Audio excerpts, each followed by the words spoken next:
Imagine chegar ao trabalho e descobrir que parte das tarefas que você fazia todos os dias agora é realizada por uma inteligência artificial. Imagine também que no lugar de procurar alguém que saiba, por exemplo, executar exatamente aquilo que você aprendeu a fazer durante anos, a empresa passe a procurar alguém capaz de interpretar informações, tomar decisões, trabalhar com inteligência artificial e, principalmente, resolver problemas que a tecnologia ainda não consegue resolver sozinha. O futuro do trabalho deixou de ser uma previsão distante. Ele já está acontecendo. A inteligência artificial está transformando processos, modelos de negócios e profissões inteiras. E essa transformação não acontece apenas nos departamentos de tecnologia. Ela chega ao marketing, ao financeiro, ao jurídico, ao atendimento, ao RH, à comunicação e praticamente a todas as áreas de uma organização. Mas existe uma questão que talvez seja ainda mais importante do que a própria tecnologia. As empresas estão preparadas culturalmente para essa mudança? Porque não basta comprar ferramentas de inteligência artificial. É preciso mudar processos, desenvolver pessoas, rever competências e, em muitos casos, repensar a própria maneira como a organização entende o trabalho daqui para frente. O Fórum Econômico Mundial estima que, até 2030, cerca de 39% das competências atualmente utilizadas pelos trabalhadores deverão ser transformadas ou ficar desatualizadas. E, ao mesmo tempo, 59 em cada 100 trabalhadores deverão precisar de algum tipo de requalificação ou aperfeiçoamento profissional. E a discussão vai além de aprender a usar uma ferramenta. As empresas passam a valorizar cada vez mais competências como pensamento analítico, criatividade, liderança, colaboração, resiliência e capacidade de adaptação, ao lado das competências tecnológicas, né? Olá, muito prazer, eu sou o Rogério Spinelli, estamos começando mais um programa em Foco, eu espero que você esteja muito bem. No programa de hoje, a gente vai falar sobre as transformações que estão acontecendo dentro das empresas e, principalmente, a maneira como nós passamos a trabalhar a partir de agora. E olha só, o que acontece com uma cultura organizacional quando a inteligência artificial começa a realizar tarefas antes executadas por pessoas? Quais profissões estão mais expostas? Que novas competências serão necessárias? O chefe, por exemplo, vai desaparecer? Para muitos gostariam que sim, não é?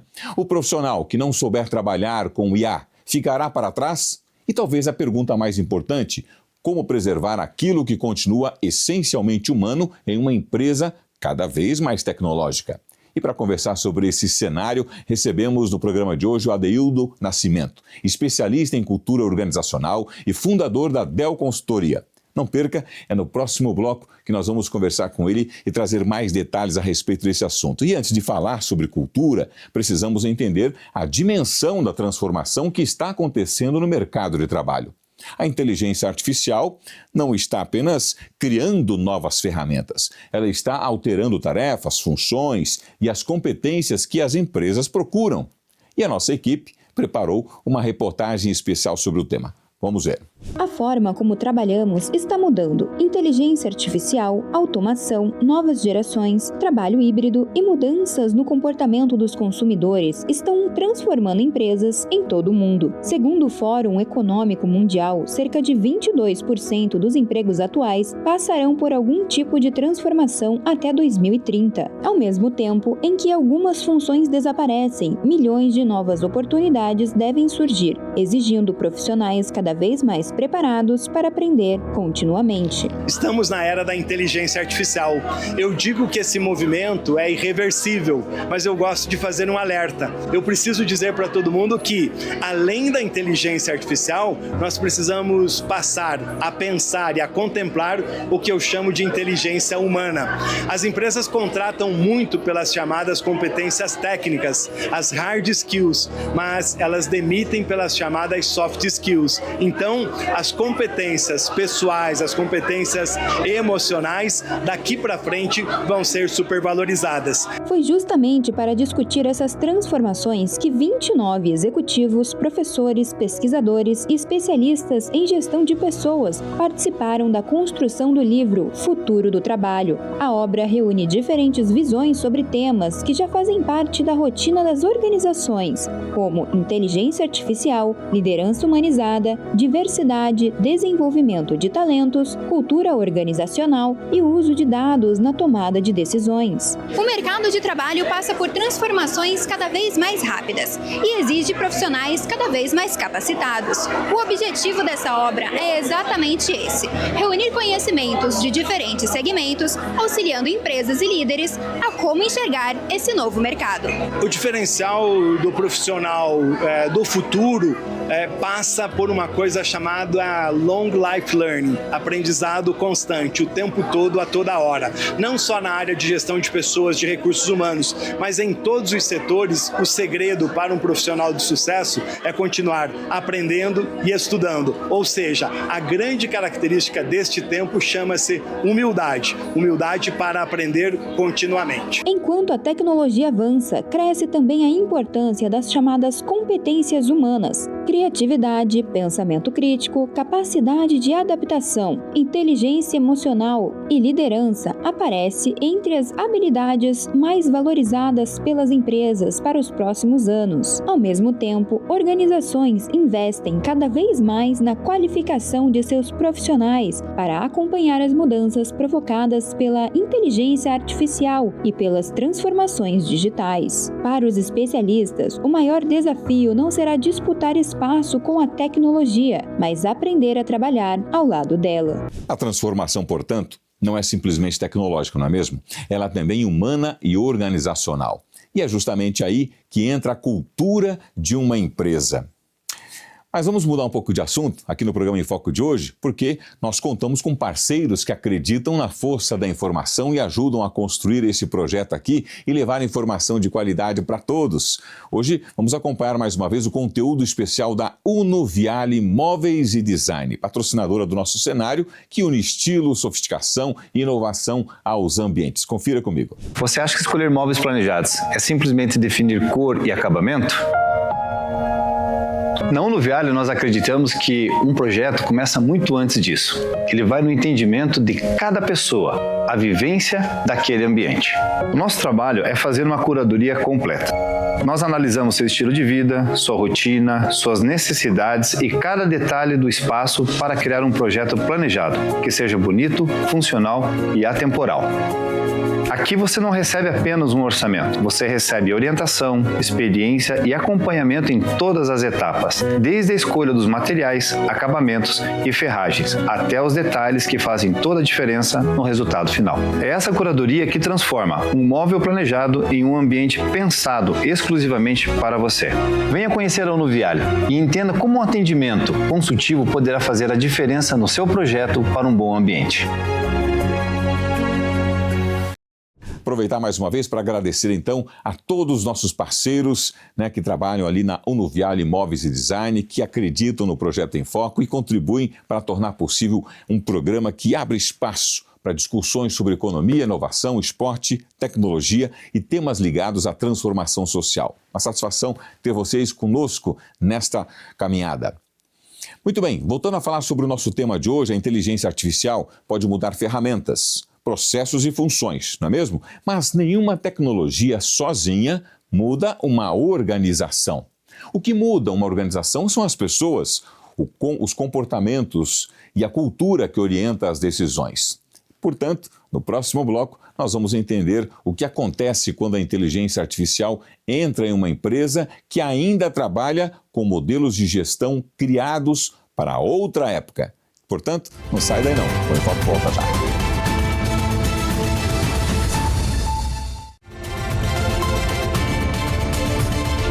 Estamos de volta com o Em Foco. Hoje estamos discutindo uma questão que vai muito além da tecnologia. O impacto da inteligência artificial sobre a cultura das organizações, porque uma empresa pode ter a melhor ferramenta de IA disponível no mercado e ainda assim fracassar na transformação. Pode haver medo de perder o emprego, pode haver resistência dos gestores, pode haver profissionais que utilizam a tecnologia de forma escondida. E pode existir uma distância enorme entre aquilo que a direção da empresa imagina que está acontecendo e aquilo que os colaboradores realmente estão fazendo. A pergunta é como construir uma cultura capaz de absorver essa transformação? Para conversar sobre esse cenário, nós estamos recebendo aqui no Enfoque de hoje Adeildo Nascimento, que é especialista em cultura organizacional e fundador da Dell Consultoria. Adeildo, obrigado por ter aceitado o convite aqui da equipe do Enfoque e colaborar com o conhecimento, com tudo aquilo que você vem trazendo, ajudando empresas hoje a entenderem esse cenário que nós estamos vivendo hoje. Obrigado, Rogério. É um prazer enorme para mim e para o time todo da Dell Consultoria fazer parte e aí estar junto com a sua audiência. Obrigado pelo convite. Legal. O Adeildo já é uma pessoa que a gente conhece, sabe da capacidade, qualificação e o trabalho que você já vem desenvolvendo. A gente acompanha os vídeos, tudo que a Dell vem propondo para as empresas de uma forma geral. E a gente falou bastante aqui no primeiro bloco do programa hoje, Adeildo, sobre a questão da cultura organizacional. Só que muitas pessoas ainda que acompanham, assim, o que é cultura organizacional de fato? O que ela faz exatamente? O que acontece quando a empresa não entende a cultura organizacional dela mesmo? E qual é o impacto que isso tem para os seus colaboradores de uma forma geral? Boa pergunta. E é verdade mesmo, o pessoal tem muita dúvida sobre isso. Falando assim, de uma maneira bem resumida, cultura é o sistema organizacional de gente. Okay. Você vê, a gente tem o Android e o iOS que regulam aplicativos no celular, né? A cultura é esse sistema operacional que regula como que a gente se comporta no dia a dia. Então, toda organização, de uma forma ou outra, ela se comporta de um jeito que ela recebeu, né, através de reforços ao longo do tempo. Então você pode às vezes chegar numa padaria e ver que o ambiente daquela padaria é diferente da outra. As duas vendem sem pão, dúvida, mas tem um jeito interno que as coisas se processam. Esse jeito interno é a cultura.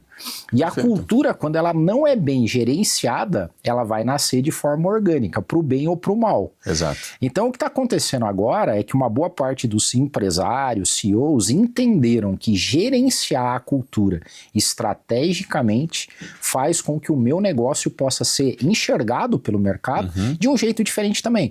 É por isso, e eu dei o exemplo da padaria, que vende pão, que é uma commodity, vamos dizer assim. Sim.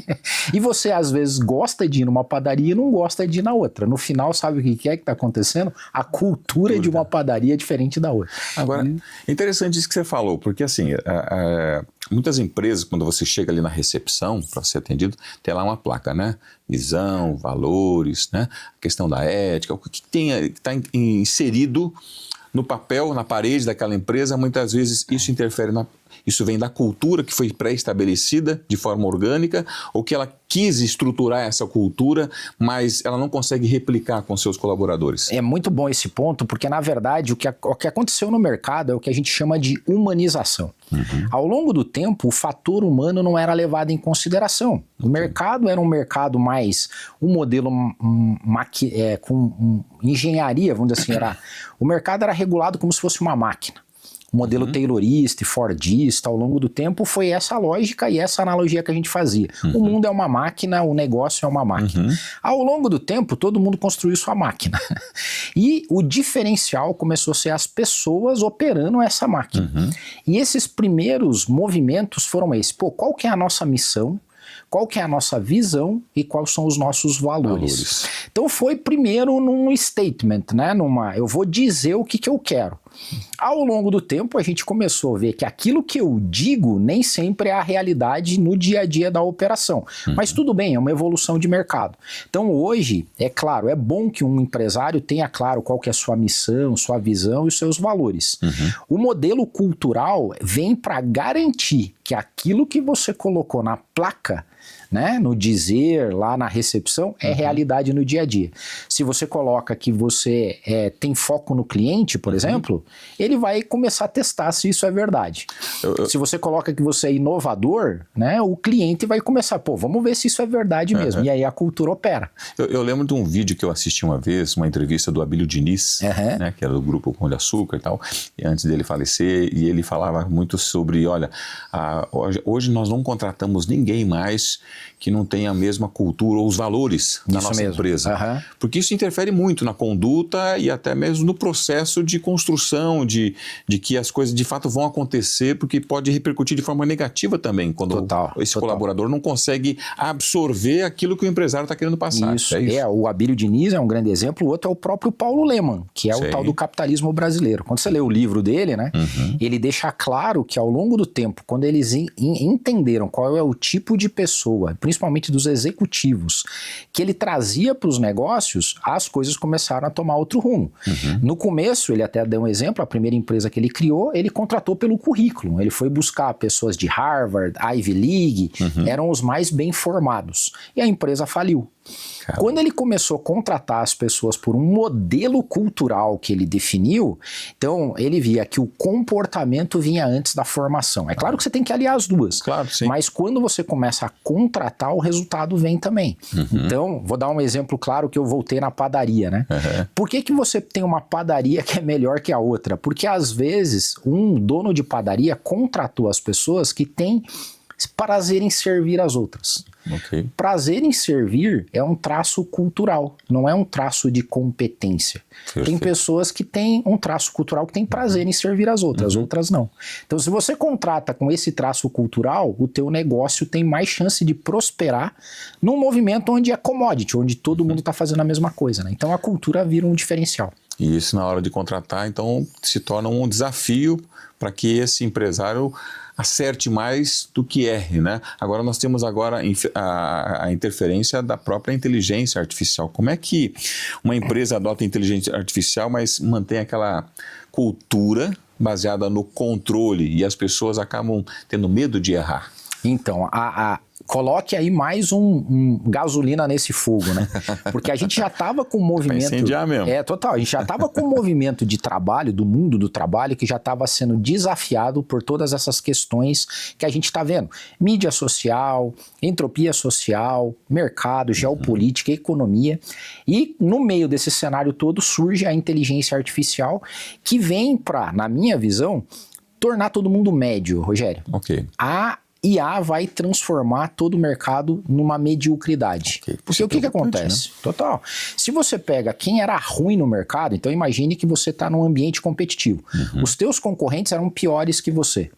Com a IA, eles vão chegar perto de você mesmo não tendo a competência necessária. Então, mais uma razão hoje de que num mundo onde a IA vai mediocrizar, e isso é o que nós estamos vendo, a cultura vai ser mais uma vez um diferencial competitivo. Porque num mundo de iguais, cada vez mais ficando iguais, o diferencial, o distintivo acaba sendo o como a gente faz as coisas no fator humano. E aí a IA não chega, né? O grande ponto que você falou é que hoje a dificuldade dos empresários é como que eu coloco a IA no meu modelo de trabalho sem gerar todos esses problemas que você falou, né? Medo das pessoas. Isso acontece muito.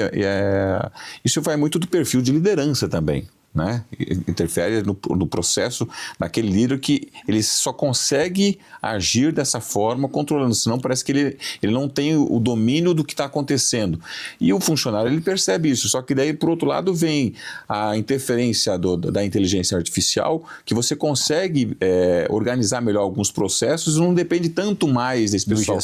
Estabelecer um processo, o próprio sistema já vai dizer como vai ser feito e quem está fazendo ou não também, né? Você tocou no ponto crucial, assim, todos os encontros, SXSW, Fórum Econômico do Trabalho, todas as pesquisas das grandes consultorias hoje têm apontado que o maior risco da implementação da inteligência artificial hoje está na média gerência, porque é o que você falou.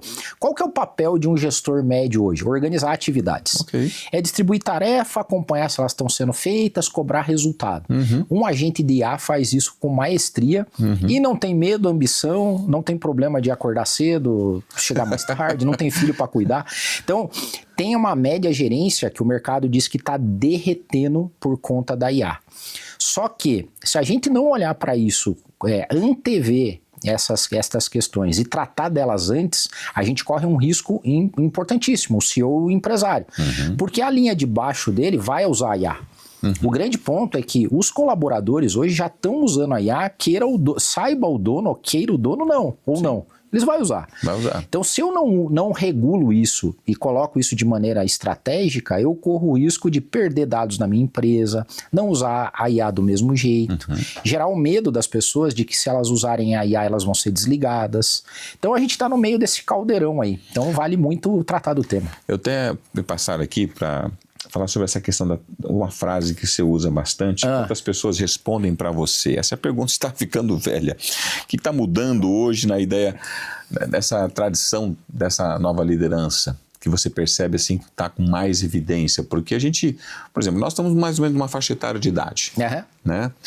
A gente percebe que é uma faixa ainda que conseguiu viver essas mudanças de gerações aí de forma muito firme e consistente, né? Mas que mudou rapidamente agora. A gente percebe que está vindo um novo processo. O que significa de fato isso? Sobre quantas pessoas respondem de fato para você? O que está acontecendo com as pessoas hoje que não sabem de fato fazer isso dentro da sua empresa? Porque eu acho que isso interfere até mesmo no processo de entendimento interno. Toda a média gerência hoje no Brasil e no mundo também, né, como um todo, ela tem essa característica etária. Então, assim, uma boa parte da média gerência das grandes empresas hoje está na faixa entre os seus 40, 55 anos. Os gerentes mais sêniores, diretores, é esse o pessoal. Essa é uma geração sanduíche. É uma geração que recebeu um mundo totalmente diferente, tem que entregar um outro mundo. Que está cuidando de pais e filhos, só que também eu digo, é a geração que está segurando o piano hoje. Ainda. Então, a gente está segurando o piano, a gente está fazendo toda essa condução e transição a duras penas e está tendo resiliência para aguentar. É verdade. O que basicamente mudou? Todo aquele arcabouço de recompensa e reconhecimento que nós fomos ensinados, que basicamente a nossa geração acreditou que se eu fizesse o meu trabalho direito, eu ia ter poder, fama e dinheiro. Não é isso que a gente buscou. Então, assim, tinha uma cultura de herói. Quem aparecia na capa da Você S.A. fechou o jogo, lembra? Hoje essa cultura do herói ela é perniciosa. Porque com o advento da IA, da era da colaboração, o que mais importa não é o herói, é o time. É um trabalho que é sociocrático, é construído em time. E por mais que eu e você sejamos extremamente inteligentes e bons naquilo que a gente não consegue ser melhor que o mundo todo. E o mundo todo está no celular. Está no celular. O mundo todo está na IA. Então, aquilo que levou a gente os nossos objetivos de carreira, que era poder, fama e dinheiro através da cultura do herói, hoje nós temos que conquistar isso através da construção de uma cultura e de um time que vai fazer isso por nós. Então, é uma mudança total do papel do gerente, do papel do diretor. Então nós estamos sendo pressionados para isso aí. E a gente vai continuar esse papo, Adeudo, para entender para onde está indo essa liderança, o que vai acontecer com as próximas gerações, o que precisa ser feito e quais as adaptações, na verdade, que essas empresas precisam fazer, se elas de fato estão fazendo essa mudança a tempo dessa velocidade que as coisas estão acontecendo em função da inteligência artificial. Bem, como a gente está falando aqui, né? A chegada da inteligência artificial está obrigando empresas a repensarem não apenas os seus sistemas, mas também a maneira como lideram, desenvolvem e avaliam os seus profissionais. Mas existe uma pergunta que preocupa milhões de trabalhadores. Quais profissões vão sobreviver a toda essa mudança? No próximo bloco, vamos falar justamente sobre as novas competências do mercado de trabalho. Em Foco volta já.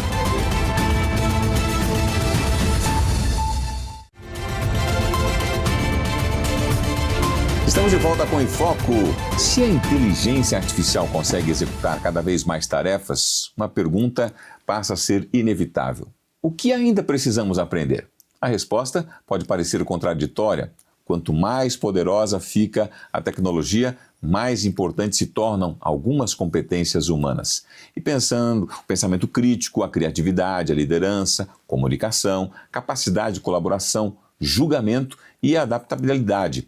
O profissional do futuro não necessariamente será aquele que compete com a inteligência artificial. Será aquele que sabe trabalhar com ela.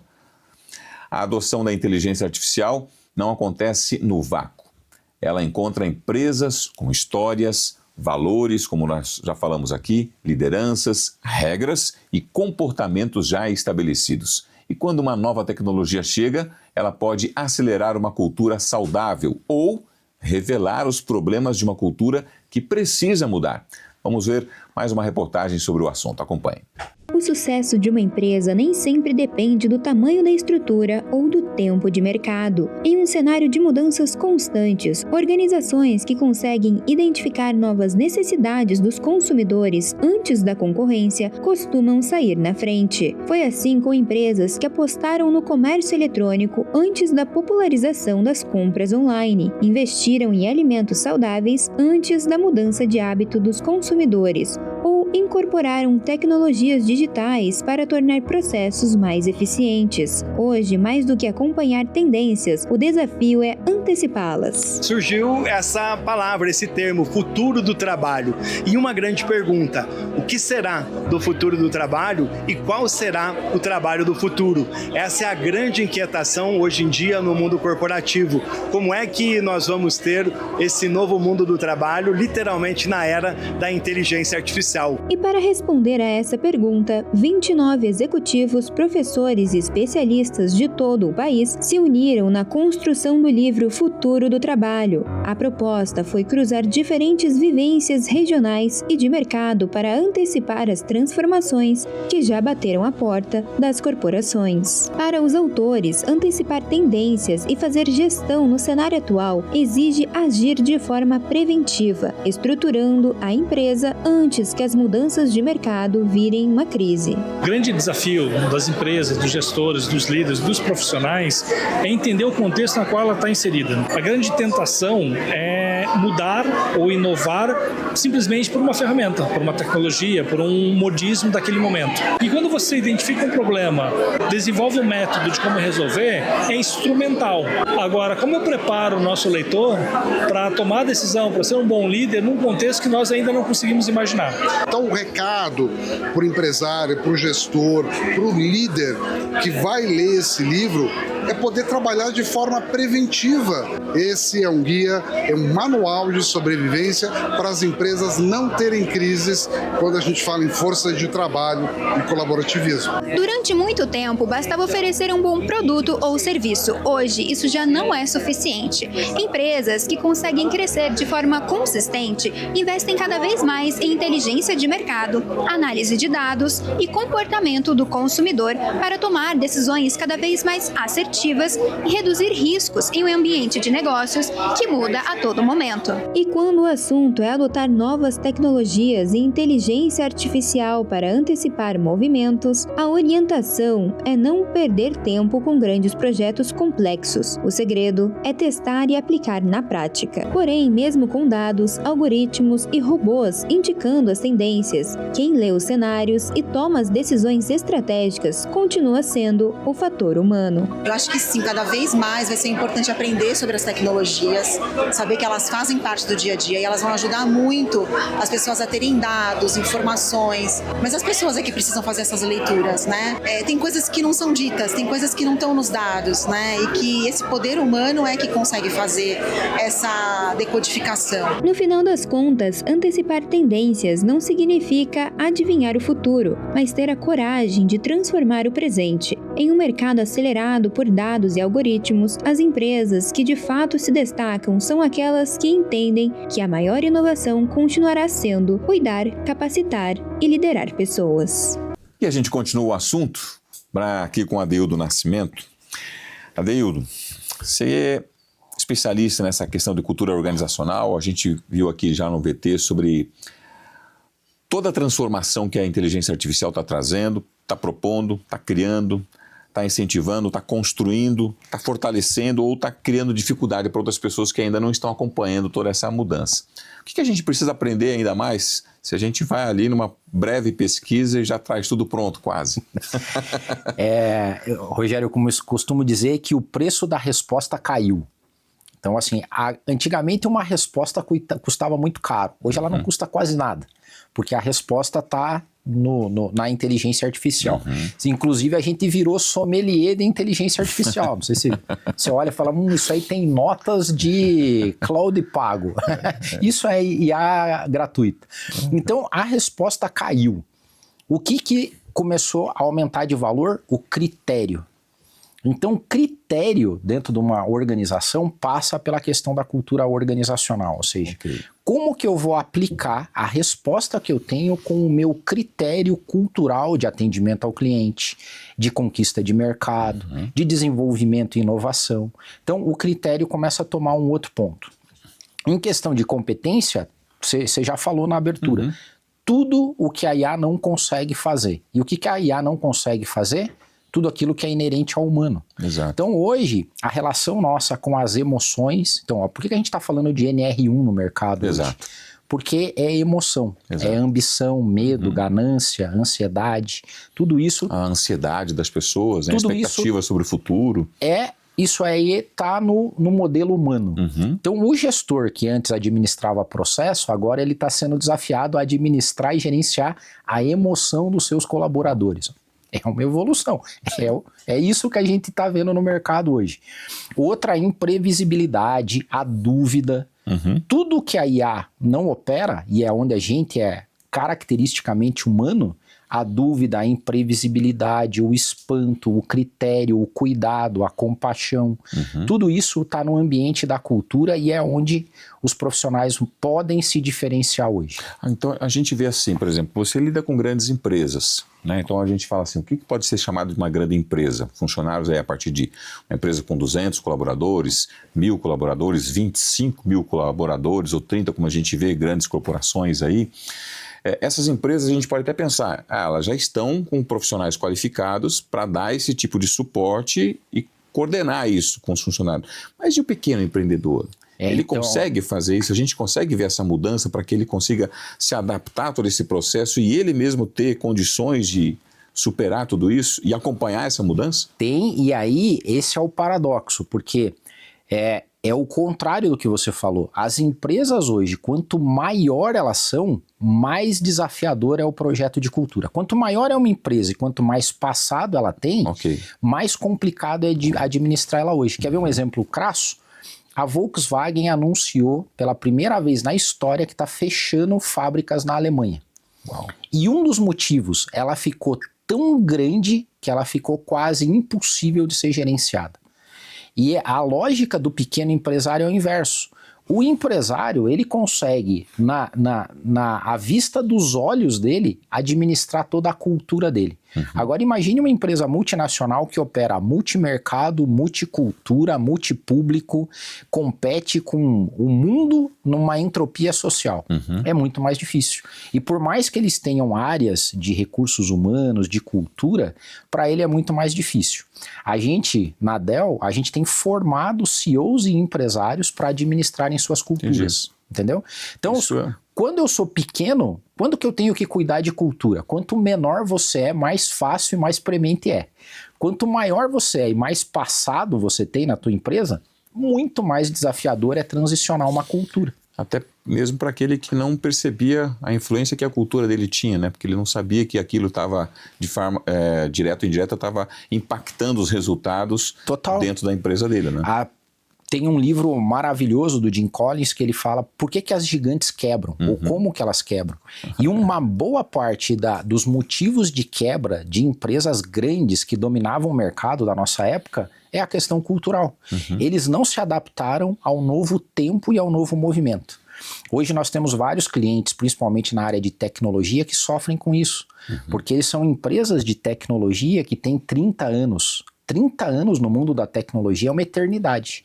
Aí você vê uma startup entrando com uma cultura totalmente nova e ganhando mercado justamente porque tem mais habilidade de se posicionar e oferecer para o mercado uma cultura e uma proposta de valor que ele, para mudar numa empresa de 30 anos, vai ter um preço a pagar. Ou seja, se você não se adequar a essa mudança, você praticamente está ficando fora do mercado. Você vai perder aí muitas oportunidades porque as pessoas vão procurar você, mas você não consegue atender a minha necessidade hoje. É isso aí. Falta isso. Por isso que os projetos de cultura hoje são tão prementes. Outro ponto, no valuation das empresas, né, o valor de mercado das empresas, cada vez mais é definido por artigos intangíveis. A marca dela, a cultura dela, a barreira de entrada, a relação com a sua comunidade e o seu nicho.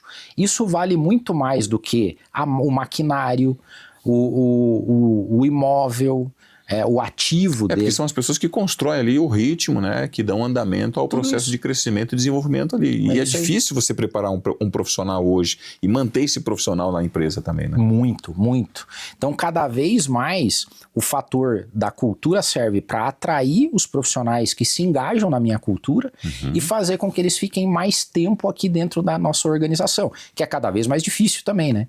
Então, aquela fidelidade que os profissionais tinham no passado, de ficar anos em uma empresa, hoje não é mais a empresa que engaja as pessoas, mas qual é a causa dela, o mercado que ela trabalha, se ela faz bem ou não a sociedade, né? Então são questões que entram na hora de um talento escolher onde ele quer trabalhar. O que você falaria sobre a questão dessa alfabetização, então, da inteligência artificial? A necessidade, como é que ela deve ser implementada ou colocado isso já na cultura da empresa para que as pessoas que estão chegando agora no mercado, elas possam compreender e já estarem preparadas para... Isso é premente, Rogério. E olha só, de novo, a dificuldade que nós temos com os gestores. A maior parte dos CEOs e empresários, diretores e gerentes são mais velhos. E olha só a tem dificuldade de aceitar, né? Total. A gente tem uma dificuldade de um desafio plástico e um desafio andragógico. Quanto mais velho a gente fica, e a gente sabe disso, mais dificuldade a gente tem de aprender coisa nova, o nosso esforço cognitivo é maior, e a gente tem muita dificuldade de abandonar o hábito, o paradigma. Então, a necessidade, você falou bem, de alfabetização digital dos mais velhos nas organizações é premente, tem que ter, obrigatoriamente, sob pena da sua empresa e a falência se você não tiver conectado com tudo isso que está acontecendo, né? E se você porque não aprender, o teu colaborador, obsoleto, né? O teu colaborador cria a empresa que vai competir com você. Tem uma aposta entre os grandes bilionários do Vale do Silício de quando vai surgir uma empresa que vale 1 bilhão no mercado e que é operada por uma única pessoa. E eles dizem, a janela é entre 2026 e 2028. Opa! Por aí deve acontecer de surgir uma empresa que é capitaneada por uma única pessoa e que vale mais que 1 bi. Mas eu não sei se isso é uma empresa ou se virou um aplicativo, né, um sistema. Porque empresa envolve gente. Antes da gente fechar esse bloco aqui, qual que deve ser a responsabilidade das empresas? Reskilling, é isso mesmo? Reskilling. Reskilling, pronúncia correta. E upskilling.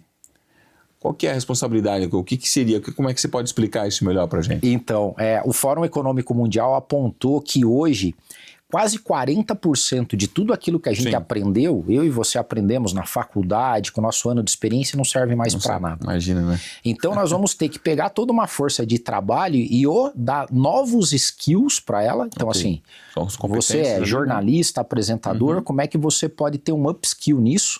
Ou então pegar essas pessoas de áreas que vão desaparecer por conta da IA e dar uma ressignificação, uma competência para que ela faça outras coisas.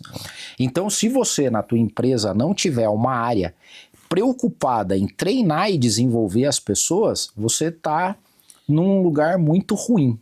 Tem outro adágio no mundo que diz assim, um empresário certa vez falou assim, de que adianta eu treinar as pessoas e elas irem embora? E acontece Aí muito a isso, resposta que alguém deu, que a gente não sabe quem é falar, experimenta não treinar elas e elas ficarem na sua empresa. O prejuízo vai ser muito maior, né? Porque não vai acompanhar as mudanças e automaticamente ele vai se tornar um fardo para a empresa. Né? Então, treinamento e desenvolvimento de pessoas deve estar na preocupação de qualquer CEO e empresário que queira se manter vivo no mercado. Sem dúvida. Olha, esse papo está muito bom, a gente está aprendendo muito aqui, até aprendendo a falar palavras novas, né? Então todo dia é oportunidade para a gente poder aprender. E tem que estar com o trave aberto aqui, né? Para poder receber novas informações, porque senão a gente não consegue desenvolver mesmo. a gente volta a conversar mais sobre esse assunto, porque a inteligência artificial mudando aí aquilo que nós fazemos, mas também está mudando aquilo que as empresas esperam de cada um de nós. E o profissional do futuro precisará combinar conhecimento técnico com capacidade de aprender, pensar criticamente, colaborar e tomar decisões. Mas existe um desafio ainda maior. Não basta mudar o profissional. A própria organização precisa mudar. E no último bloco, nós vamos ainda discutir o futuro da cultura organizacional e descobrir se estamos caminhando para empresas em que humanos e inteligência artificial trabalham lado a lado. E o que isso significa para os líderes, colaboradores e para o próprio conceito de trabalho real nas próximas gerações. O Enfoque volta.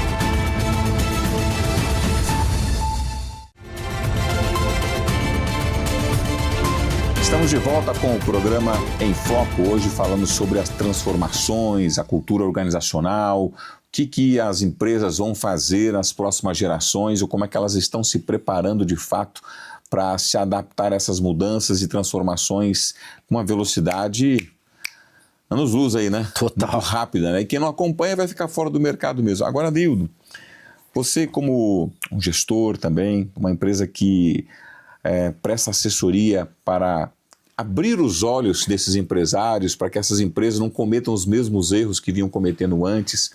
O que é mais difícil hoje? Implementar uma cultura, uma mudança de cultura, ou realmente fazer com que as pessoas aprendam a se desenvolver na inteligência artificial? A cultura é muito mais difícil. É mais difícil. O grande desafio nosso é conseguir engajar o CEO e o empresário. Uhum. Primeiro porque uma boa parte deles acredita que o projeto de cultura é o projeto do RH. Uhum. E não é. O projeto de cultura é um projeto de transformação do próprio CEO e do empresário. Porque em última instância, a gente falou a decisão aqui, é dele, né? Numa pequena e média empresa, a cultura é ele. É ele que formata a cultura. Então, a gente já fez prova social, né, depois do projeto implementado, a gente voltar para esse CEO e perguntar para ele qual que é o maior desafio num projeto de cultura. E a resposta, eu fui o maior desafio. Porque eu construí uma empresa num mundo que não existe mais. Uhum. Eu gerenciei e contratei pessoas para administrar uma empresa de um mundo que não existe mais. Uhum. Então nós temos que adaptar essa empresa para esse novo mundo, novo mercado, nova geração, nova tecnologia. Então o desafio é ele. O desafio do treinamento, que é explicar como as coisas vão ser feitas, esse aí é mais simples. Agora, o porquê as coisas, você entender e internalizar o porquê que você tem que mudar, aí essa é mais complicada. E qual que é a maior dificuldade que as empresas têm na implementação da inteligência artificial ali? Como você chega na empresa para poder e você percebe lá os gaps, as falhas, a dificuldade ou os erros que eles cometeram no início dessa implementação?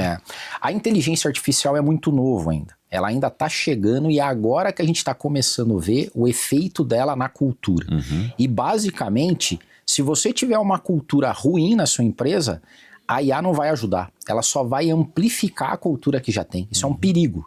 Então, normalmente, o que a gente tem recomendado para os nossos clientes é que antes de você falar de implementação massiva da IA na tua empresa, ajuste primeiro a casa. Porque se a tua casa estiver em desordem, a IA vai só colocar mais desordem. Então, em empresas que já têm a cultura forte e consolidada, ainda tem desafio extra da implementação da IA. Imagine onde está desorganizado, Rogério. Então, passa primeiro pela organização da governança dessa empresa, uma cultura forte, uma construção do time em torno de um projeto e um propósito comum, para depois a aplicação da IA. O grande ponto é que a IA entra pelas janelas, como a gente falou, né? Das pessoas usando. Agora a gente, quando vai para um gestor, o gestor não quer ter gasto, né?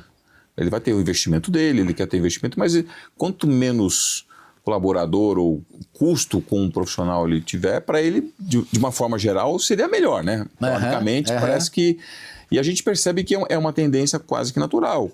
Com a entrada da inteligência artificial, como já foi falado aí, muitas funções deixarão de existir, né? E ela vai cobrir um eixo maior de funções antes exercidas por 3, 4, 5 funcionários, né? Como é que a gente leva isso para tirar a ansiedade das pessoas e também do próprio gestor? Mas a minha visão é que esse é um tiro no pé. O gestor que está olhando a IA só com uma visão utilitarista de eu vou colocar a IA e vou demitir a pessoa que fazia, ele está resolvendo o curto prazo dele e criando um problema absurdo no médio e no longo prazo. Sabe por quê? Todo mundo vai fazer isso. E aí você gera a mediocridade.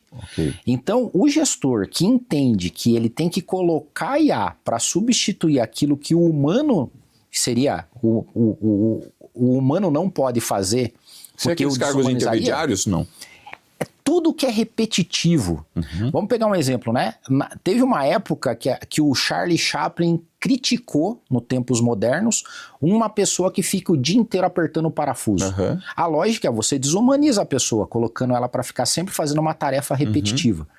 Vou fazer uma profecia aqui. Vai chegar o dia, Rogério, que a gente vai achar desumano colocar um humano para fazer um relatório. Olha só. Porque o relatório a IA faz. Já faz, rapidinho. Só que o mesmo relatório que você faz, todo o mercado vai fazer. E se você demite a pessoa e não aproveita o potencial dela, só por uma questão cérebro, técnica, muitas vezes, né? Você vai comprometer o teu médio e longo prazo se você jogar para fora capital intelectual, que a gente diz. Então, a sugestão, e que alguns já estão sabendo assim, é que a IA, ela tem o potencial de aliviar o tempo do seu colaborador daquilo que ele não precisa pensar muito para fazer.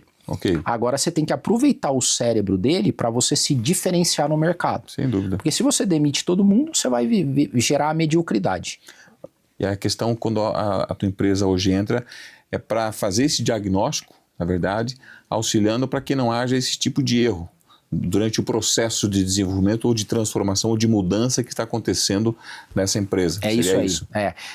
Você não consegue desenvolver uma cultura se você não tiver clareza de onde você está e qual é o preço que você tem que pagar para ir para o outro local. Então, no nosso método, a gente usa 3 etapas. Primeiro, diagnosticar a tua cultura profundamente para você entender como que você opera hoje. Depois, me diz aonde você quer chegar. E aí a gente discute isso junto com o empresário. Aonde você quer estar no mercado? A gente briga, que liga que você quer jogar, né? E aí, depois disso, a gente calcula o trabalho para sair do ponto 1 e para o ponto 2. E aí, essa fase de transformação cultural, isso leva anos. Dependendo do tamanho da empresa e do passado que ela tem, é um projeto continuado de algum tempo. É médio e longo prazo para fazer. Agora, preocupa você, por exemplo, essa nova geração que não passa pelo mesmo sistema de aprendizado que nós tivemos antigamente, questão técnica, teórica, para depois você exercer e começar aquela função, porque praticamente vai quase que tudo pronto, né? E aí você não passa por essas etapas, isso dificulta o aprendizado ou a permanência dessa pessoa na empresa, no desenvolvimento dela? Tem novos estudos nesse campo de trabalho que de psicologia social aplicada ao trabalho, que essa nova geração ela não é tão profunda quanto a nossa foi. Tem um senso crítico. Só que tem uma outra parte que eles conseguem ser extremamente inovadores e rápidos com o pouco conhecimento que tem. Agilidade também, né? Porque eles conseguem, num curto espaço de tempo, reunir informações de várias áreas do conhecimento humano e produzir alguma coisa que gere lucro. E às vezes a gente se ressente disso. Então a gente encontra às vezes vários CEOs e empresários que são ressentidos, que são super inteligentes, entendem de tudo, mas tem alguns meninos mais empreendedores que às vezes não conhecem o mesmo tanto que eles, mas conseguem aplicar isso de uma maneira muito rápida e prática. A minha visão, Rogério, é que a gente vai ter que viver com esse novo mundo. Não dá para você descartar. Você tem que usar a sabedoria de quem construiu o negócio, mas tem que usar a agilidade, às vezes superficial, de quem entrou novo no mercado e está conseguindo fazer as coisas acontecerem, né? Não dá para ter preconceito, né? Senão você vai...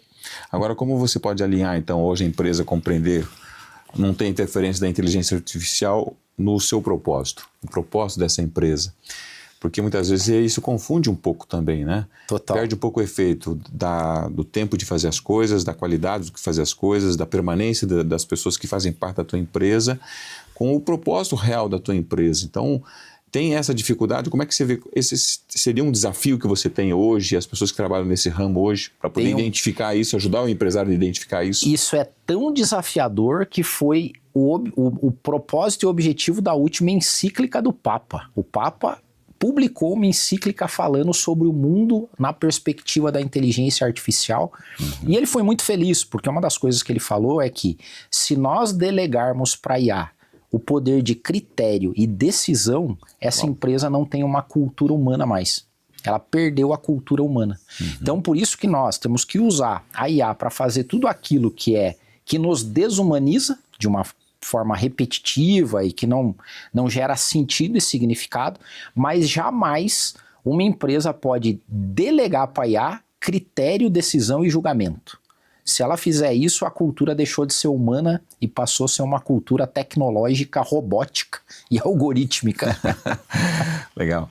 Bem, pessoal, o programa Em Foco está chegando ao final. Quero agradecer aqui ao Adeildo Nascimento, a Dell Consultoria, que nos proporcionou uma aula a respeito desse tema, que eu tenho certeza que ainda preocupa muita gente, né? Qual que é a orientação, a dica que você daria hoje para a gente poder finalizar, que essa empresa deve começar com o pé direito, da maneira correta, né? Antes de tomar uma decisão na mudança da sua empresa ou para os novos rumos que a empresa pretende tomar para o final desse ano, para as próximas gerações aí?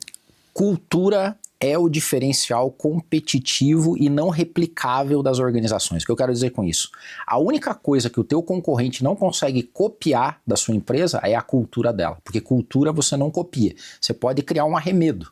Então, num mundo de iguais, onde tudo vai virar medíocre e commodity com a IA, a cultura é que te diferencia. Se é o que te diferencia, eu não deixaria para depois se preocupar com a cultura da sua empresa.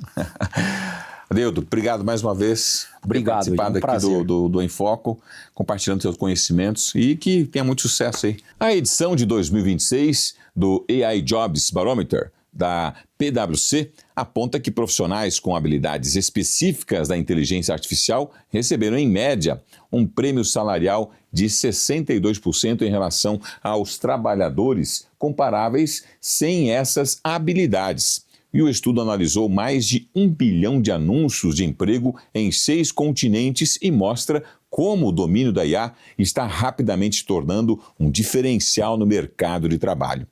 Um dos dados mais surpreendentes da pesquisa da PwC é que os cargos de entrada mais expostos à inteligência artificial têm 7 vezes mais probabilidades de exigir competências tradicionalmente associadas a profissionais mais experientes, como julgamento e liderança.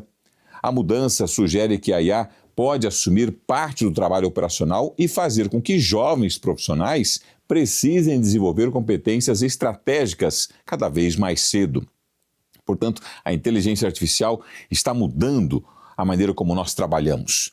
Mas talvez esteja mudando também uma coisa ainda mais profunda, a maneira como entendemos o valor de trabalhar. E durante décadas fomos treinados para executar. Agora, máquinas conseguem executar cada vez mais e muito mais rápido.